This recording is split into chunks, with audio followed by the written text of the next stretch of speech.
네, 월요일입니다. 취재기자와 함께 또 오늘의 주요 증시 관련, 경제 관련 뉴스 일정 살펴보겠습니다. 증권팀 지수희 기자 나와 있습니다. 어서 오세요. 네. 안녕하세요.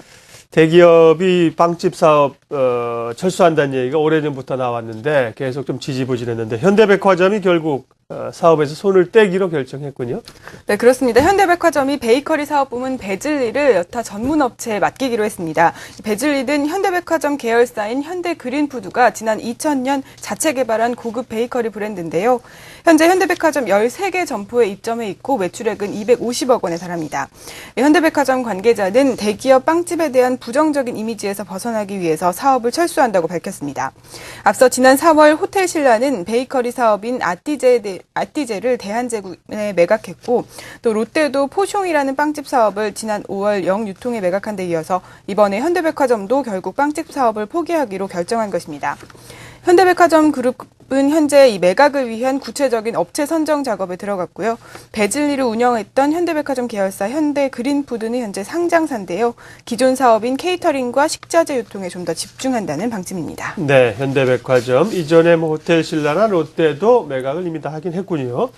예, 이번 주 목요일 한국은행의 금융통합위원회가 열립니다. 금리 인하 쪽의 의견들이 압도적이죠? 네, 그렇습니다. 국회 예산정책처가 2016년 우리 경제 연평균 잠재 성장률을 3.7%로 내다봤습니다. 잠재 성장률은 물가 상승 압력 없이 성장할 수 있는 최대 생산 능력을 말하는데요. 예산정책처가 금융위기 전후보다 더 낮은 수치 3.7%를 제시한 것입니다. 여기에 글로벌 투자은행들 역시 우리나라 경제 성장이 둔화될 것으로 내다보고 있어서 금리 인하 가능성에 무게가 실리고 있습니다. 글로벌 투자은행들은 올해 우리나라 경제 성장률을 2.6%로 예상하고 있는데요. 물가 상승률을 고려한 수치이기 때문에 잠재 성장률보다는 낮을 수밖에 없지만 기획재정부가 발표한 3.3%나 한국은행이 발표한 3%보다 크게 낮은 수준입니다. 물론 금리 동결 의견도 있는데요. 이달 유럽중앙은행과 영국중앙은행이 기준금리를 동결하면서 정책 공조가 필요하다는 의견도 나오고 있고 또 몇몇 금통위 위원들은 금리 인하 실탄을 이번에도 아껴야 한다는 목소리를 내고 있는 것으로 알려졌습니다. 예. 이제 3분기 실적 시즌이 본격적으로 돌입했는데 상장사들의 영업 현황이 좋지가 않습니다. 올 들어 상장사들의 판매와 공급 계약이 전체적으로 줄어든 것으로 나타났죠?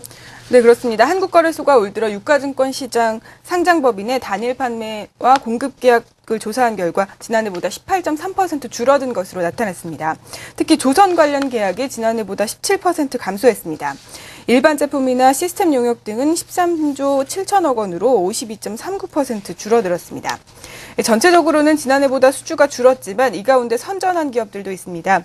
조선업 부문에서는 대우조선해양이 드릴십 4척 등을 수주하면서 수주 금액이 10조 원에 달하는 것으로 나타났고요. 또 일반 제품이나 시스템 용역 부문에서는 삼성 엔지니어링이 플랜트 수주로 6조 8천억 원에 해당하는 실적을 올려서 올해 수주 1위를 차지했습니다. 건설업종의 경우에는 올해 사우디 건설 수주 계약이 지난해보다 늘면서 수주 금액이 73%나 증가했습니다. 특히 현대건설과 GS건설이 각각 4조 원이 넘는 실적을 올려서 주요 건설사들의 해외 프로젝트 수주가 회복세를 타고 있는 것으로 분석됐습니다. 예. 마지막으로 오늘의 주요 일정 정리해 주십시오. 네, 오늘 국회에서는 오전 10시부터 한국토지주택공사와 금융위원회 국정감사를 실시합니다.